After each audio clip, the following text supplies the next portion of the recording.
Assalamualaikum warahmatullahi wabarakatuh. Sebelumnya saya mengucapkan terima kasih kepada dosen pengampu mata kuliah keperawatan dewasa, kepada Ibu Afi Lutfiati yang sudah memberikan kesempatan kepada kelompok kami untuk melakukan presentasi hasil diskusi kelompok 11. Sebelumnya saya Nabila Emdiani dengan nomor NPM 2222011129 selaku moderator, di mana kelompok kami akan mempresentasikan terapi forced lip breathing exercise terhadap penurunan sesak nafas pada penderita asma. Namun tentunya saya tidak sendiri karena akan ditemani oleh rekan saya, yaitu ada Mbak Elda dan juga Mbak Elisa yang akan mempresentasikan hasil diskusi dari kelompok 11. Kepada Mbak Elisa dan Mbak Elda, saya persilahkan. Terima kasih.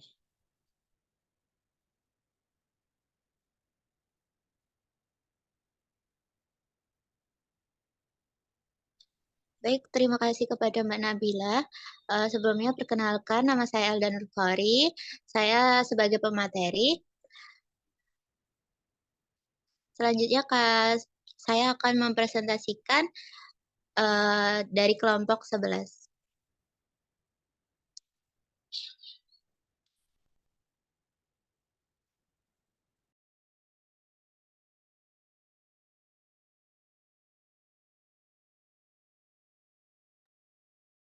Baik, yang pertama untuk introduction, asma merupakan masalah kesehatan global yang terjadi tidak hanya di negara maju tetapi juga di negara berkembang. Penyakit ini menyerang anak-anak hingga orang dewasa. Penyakitnya bervariasi dari ringan hingga berat, bahkan pada beberapa kasus dapat mengakibatkan kematian. Menurut laporan Kesehatan Dunia Organisasi Kesehatan Dunia, asma diklasifikasikan sebagai salah satu dari 5 penyakit paru-paru utama. Kualitas buruk perubahan udara dan gaya hidup masyarakat diduga menjadi penyebab meningkatnya jumlah penderita asma. Data dari berbagai negara menunjukkan prevalensi asma bervariasi antara 1-18%. Hingga saat ini, penyebab penyakit asma belum diketahui secara pasti. Itulah sebabnya penyakit ini menonjol pada semua pasien penderita asma memiliki hiperaktif bronkus. Pada pasien dengan saluran bronkial asma sangat sensitif terhadap rangsangan imunologis dan non-imunologi. Serangan asma semakin sering meningkat dan tidak lagi terbatas pada malam hari. Forced lip breathing exercise merupakan suatu latihan pernafasan yang meningkatkan transportasi oksigen yang dapat membantu merangsang pada pernafasan lambat dan dalam, serta membantu pasien mengontrol pernafasan bahkan selama aktivitas fisik. Selanjutnya untuk jenis metode penelitian kuantitatif dengan desain aplikasi berbentuk studi kasus untuk mengetahui self-efikasi latihan pernafasan bibir yang dilakukan di Puskesmas Kemiling, Bandar Lampung selama 5 hari menurut skala dyspnea pada dua pasien penderita asma. Selanjutnya, untuk result atau hasil, hari pertama sebelum dilakukan latihan forced lip breathing, peneliti merupakan pengumpulan data dengan cara wawancara, pemeriksaan fisik, dan mengobservasi skala sesak dengan cara mengukur dan mencatat nilai skala orang pada tuan. Peneliti kemudian melakukan observasi skala sesak nafas sebelum dilakukan tindakan latihan forced lip breathing menggunakan skala Berg. Hasil skala sesak nafas Tuan S sebelum dilakukan tindakan latihan forced lip breathing yaitu skala 5. Setelah diobservasi skala sesak nafas Tuan N, didapatkan hasil skala sesak nafas Tuan S masih sama yaitu skala 5. Hari kedua setelah dilakukan kembali latihan per sleep breathing didapatkan hasil observasi setelah dilakukan tindakan skala sesak nafas Tuan N yaitu dengan skala 3. Hari ketiga dilakukan latihan per sleep breathing setelah dilakukan tindakan sesak nafas Tuan S menjadi skala 2. Skala menurun menjadi skala 1. Hari kelima dilakukan kemudian latihan per sleep breathing setelah dilakukan tindakan skala sesak nafas Tuan S yaitu 0,5. Selanjutnya akan dijelaskan materi oleh teman saya yaitu Mbak Elisa. Baik, saya akan melanjutkan presentasinya. Sebelum dilakukan tindakan latihan per sleep breathing, peneliti melakukan observasi skala sesak nafas menggunakan skala Borg. Tuan S sebelum dilakukan tindakan latihan per sleep breathing yaitu skala 4.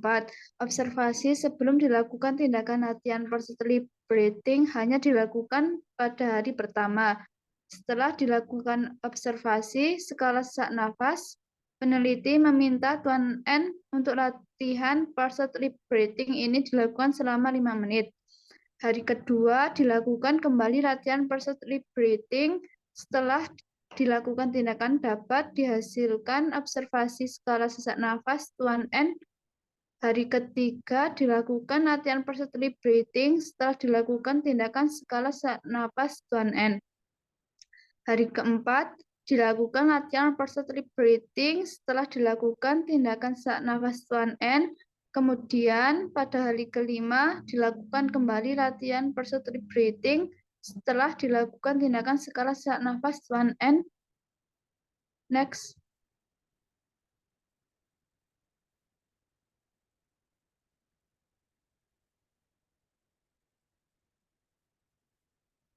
Selanjutnya analisis. Hasil penelitian penerapan per sleep breathing pada 2 orang penderita asma didapatkan penurunan skala dyspnea sebelum dan sesudah dilakukannya pernafasan pembersihan bibir. Per sleep breathing dapat meningkatkan tekanan saluran nafas hingga jalan nafas tetap terbuka dan udara yang terperangkap dapat dengan mudah dikeluarkan, dan pemulihan volume otot pernafasan meningkatkan kepatuhan paru, sehingga menghasilkan ventilasi yang memadai dan mendukung oksigenasi jaringan. Berdasarkan penelitian Fahrur, Titin, dan Ririn 2018, hasil penelitian menunjukkan bahwa ada peningkatan signifikan dalam skor parameter vital dan parameter pernafasan, yaitu penurunan denyut jantung, denyut nadi, penurunan tekanan sistolik, turun tekanan diastolik, laju pernafasan lambat, peningkatan saturasi oksigen, dan penurunan IVR pada kelompok eksperimen. Setelah dilakukan latihan pernafasan terkompresi dalam waktu 5 hari, tingkat dyspnea klien menurun menjadi pada skala 0,5. Jadi skala sesak nafas sebesar 4,5. Sedangkan pada subjek 2 sebelum dilakukan prosedur penskalaan skala nafas yang dialami Tuan N pun menjadi skala 4. Next. Selanjutnya objektif.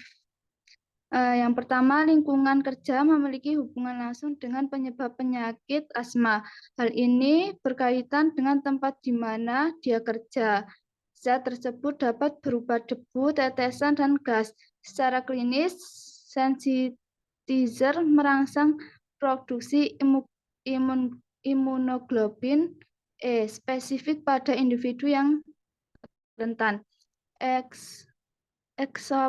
Eksoserbasi memburuknya penyakit asma merupakan masa di mana timbul sesak nafas, batuk, mengi, dada terasa sesak, atau kombinasi dari gejala-gejala ini. Selanjutnya yang kedua, aktivitas fisik yang berat memiliki dua efek, yaitu bronkodilasi dan bronkokonstriksi. Dilatasi bronkus terjadi karena pelepasan katekalamin selama bronkokonstriksi mediator. Menjaga keseimbangan selama beraktivitas berat, intens tonus otot polos bronkus lebih mungkin terjadi efek bronkodilator.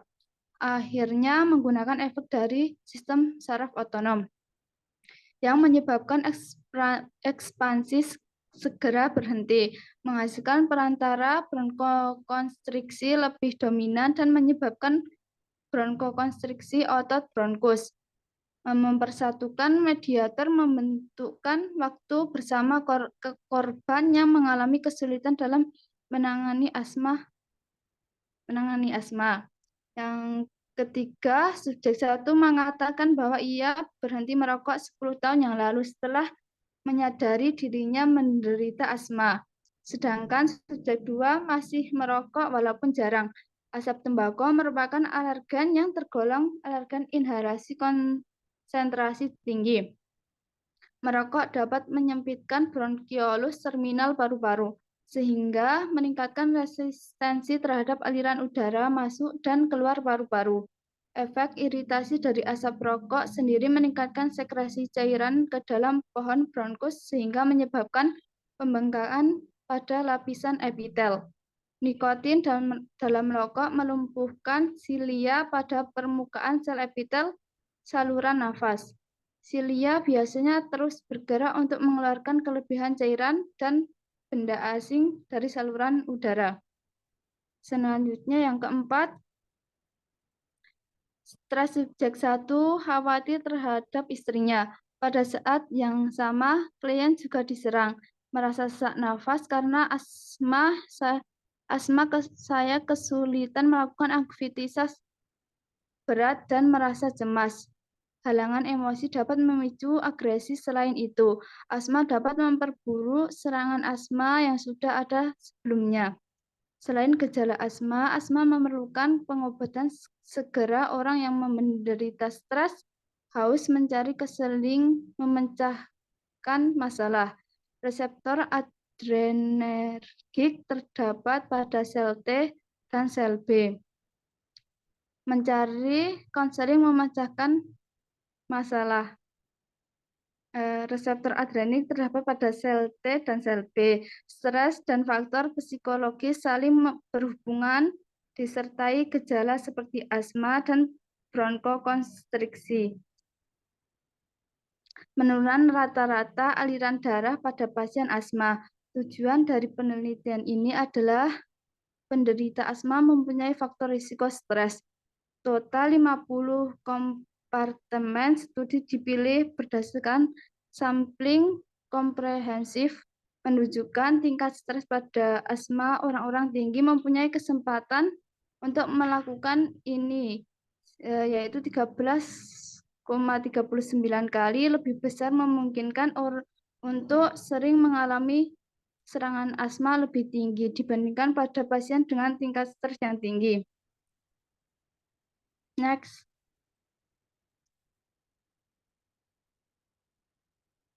Selanjutnya, discussion. Teknik sesak nafas bibir dapat menurunkan skala sesak nafas subjek 1, yaitu Tuan S, secara signifikan dan menurunkan skala sesak nafas subjek 2, yaitu Tuan N. Namun tidak signifikan karena beberapa faktor tidak berkurang, seperti lingkungan kerja, aktivitas fisik, merokok, stres. Berdasarkan kesimpulan di atas, berhasil tidaknya latihan pernafasan bibir pada penderita asma bergantung pada beberapa faktor, termasuk yang telah disebutkan di atas.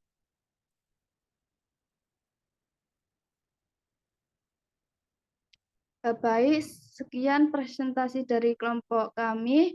Saya kembalikan ke moderator. Baik, terima kasih kepada Mbak Elda dan juga Mbak Elisa yang sudah menyampaikan materi dari kelompok 11. Dengan harapan apa yang tadi sudah disampaikan Semoga teman-teman bisa memahami dengan baik dan juga saya ucapkan terima kasih kepada teman-teman yang sudah menyimak dan juga mendengarkan. Saya persilahkan kepada teman-teman yang ingin bertanya mengenai materi yang sudah disampaikan oleh kelompok 11. Bila ada salah, saya akhiri diskusi pada siang hari ini. Wassalamualaikum warahmatullahi wabarakatuh.